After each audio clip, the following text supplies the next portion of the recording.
I've heard that there may be an increase in hospital funding in the next aid package. There's talk of maybe covering the cost of COBRA. Would anything like that significantly alter your proposals? The idea of bailing out COBRA to me is a little bit crazy, to put it mildly.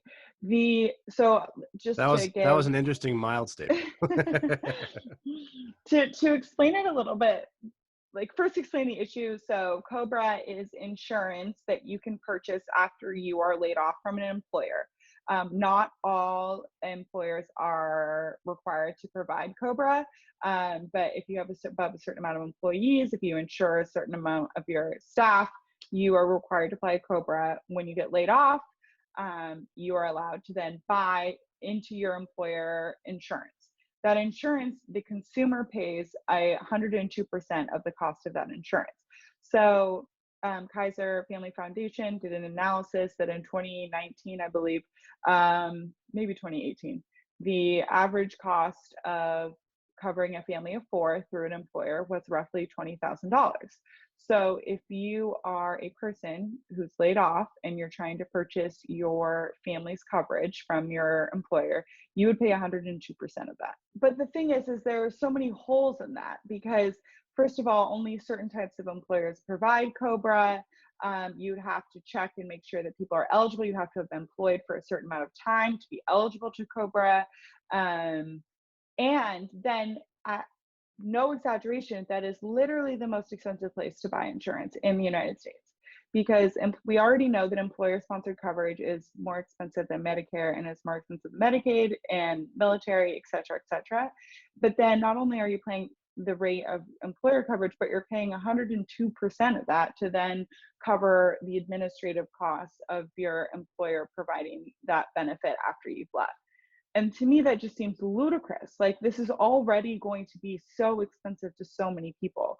Why would we bolster the least efficient point of our health insurance system? And also bolster it in a way that like leaves so many people behind, because so many people are not going to even be eligible for that. So while Congress continues debating this, I mean, this proposal has legs. Like it could make it through. It has a very unique coalition that's sort of rallying around it. You have unions who are in support, which sort of brings along the more progressive Dems.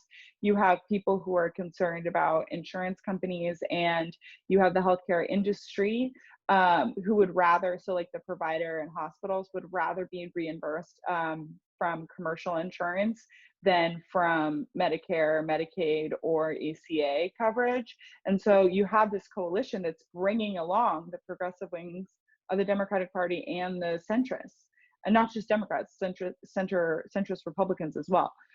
So this could pass, and it would be very expensive. It would still leave a lot of people behind. But anyway, I've been blabbing on. So Josh, please jump in. And I mean, just to add with that, I think the real shame of it is that we actually do have a lot of different infrastructures in place to replace that COBRA coverage with cheaper public insurance or publicly subsidized private insurance, which is what the ACA markets are. And actually, I think most healthcare experts expected the Trump administration would open up the ACA exchanges for people that are uninsured.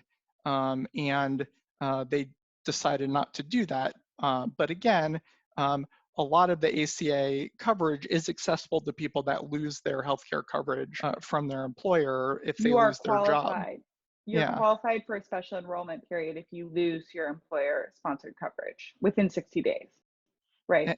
And so that is just a much more cost-efficient way of providing insurance for the uninsured.